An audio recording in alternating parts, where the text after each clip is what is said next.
nafasi ya makamu mwenyekiti. Wapiga kura walikuwa 126. Waliopiga kura ni 126. Kura halali zilikuwa 116. Kura zilizoharibika ni 10. Wagombea walikuwa wawili, Mohamed Mbonde na Immaculata H. Kagoma. Mgombea wa kwanza Mohamed Mbonde, kura alizopata ni 50. Immaculata Kagoma, kura alizopata ni 66. Kwa maana hiyo ni mtangazo rasmi Immaculata H. Kagoma kuwa makamu mwenyekiti wa mfuko wa Faraja kwa miaka mitatu. Nafasi iliyobaki ya mwisho ilikuwa ni nafasi ya mwenyekiti wa mfuko wa Faraja kwa miaka mitatu ijayo.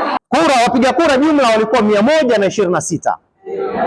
Waliopiga kura ni wote 126. Kura halali zilikuwa ni 120. Na kura zilizoharibika ni 6. Wagombea walikuwa ni Twa Kifunde na Suleiman Ame.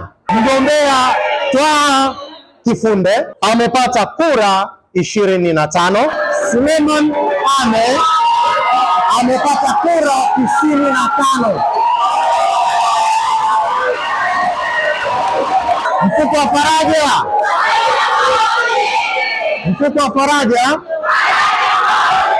kwa mamlaka niliyopewa ni mtangaze Suleiman Ame amepata kura 95, hivyo atakuwa ni mwenyekiti wa mfuko wa Faraja kwa miaka mitatu ijayo.